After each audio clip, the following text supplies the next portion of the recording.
રાખી। ભાજપી શાસકોની તાનાશાહી વચ્ચે ward number 16ની જનતા માટે સરકારી શાળાનું ખાતમુહૂર્ત।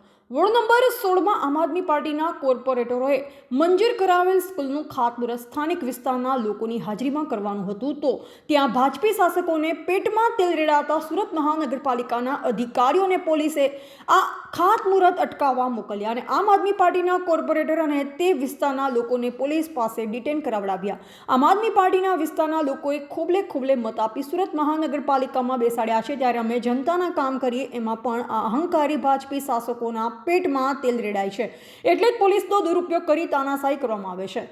આમ આદમી પાર્ટી સમગ્ર પૂર્ણા ગામની જનતાને અભિનંદન આપે છે કે તે વિસ્તારમાં મંજૂર કરાવેલ સરકારી સ્કૂલનું ભાજપી શાસકોની ક્રૂર તાનાશાહી વચ્ચે આજરોજ ખાતમુહૂર્ત કર્યું અને અમે ભાજપની તાનાશાહી સામે જનતાની સાથે છે।